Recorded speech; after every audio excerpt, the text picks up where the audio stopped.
Vice ganda, pinaaga ang Pasko sa Showtime, pina-add to cart lahat ng wish ng staff. Grabe talaga ang pagiging generous ng It's Showtime main host na si Vice ganda.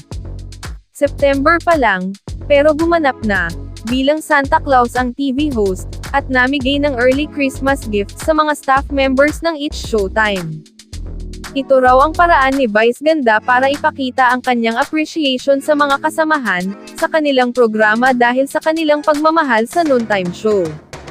Bumunot si Vice ganda ng mga pangalan ng production staff ng kanilang noontime show, at hinayaan silang mag-add to cart sa isang online shopping app.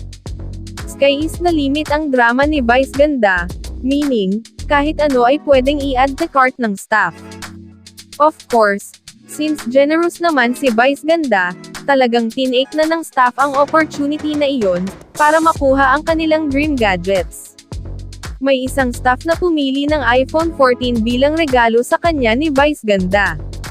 Imagine, worth 74,499 pesos lang naman yung cellphone na yon.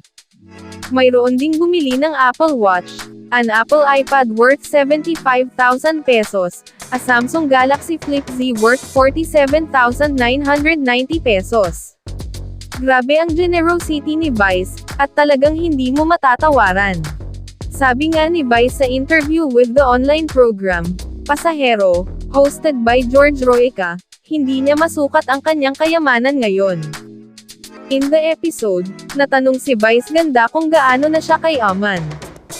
Ang hirap ng tanong na yan.